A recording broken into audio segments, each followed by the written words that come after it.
வவுனியா போலீசார் திடீர் சோதனை, பலருக்கு எதிராக வழக்குப்பதிவு. வவுனியா நகரம் மற்றும் அதனை அண்டிய பகுதிகளில் போலீசார் திடீர் சோதனை நடவடிக்கை முன்னெடுத்து டெங்கு நுளம்பு பெருகும் வகையில் சூழலை வைத்திருந்த பலருக்கு எதிராக வழக்கு தாக்கல் செய்திருக்கின்றனர். கடந்த சில நாட்களாக பெய்த மழை காரணமாக டெங்கு நோய் தாக்கமும் வவுனியாவில் அதிகரித்து வருகின்றது. இதனையடுத்து வவுனியா நகரம் மற்றும் நகரை அண்டிய பகுதியில் உள்ள வீடுகளில், வர்த்தக நிலையங்கள், கல்வி நிலையங்கள் என்பவற்றில் வவுனியா போலீசார் 8/12 நேற்றைய தினம் திடீர் சோதனை நடவடிக்கையை மேற்கொண்டனர். இதன்போது டயர்கள், சிரட்டைகள், வெற்று போத்தல்கள் என பல இடங்களில் காணப்பட்டவுடன் அவற்றில் நீர் தேங்கி நுளம்பு குடம்பிகள் காணப்பட்டுள்ளன. இவ்வாறு இனம் காணப்பட்ட இடங்களில் உள்ள வீடுகளின் உரிமையாளர்கள், வர்த்தக நிலைய உரிமையாளர்கள் ஆகியோருக்கு போலீசார் வழக்கு தாக்கல் செய்திருந்தனர்.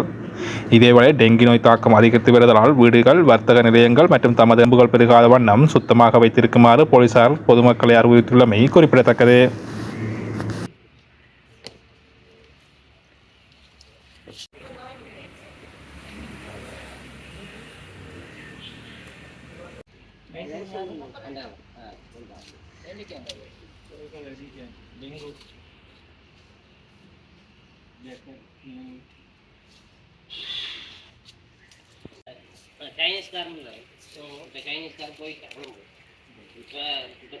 कंपनी नमस्ते के दांड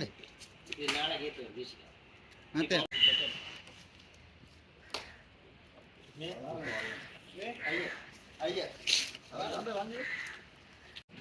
उदय उदय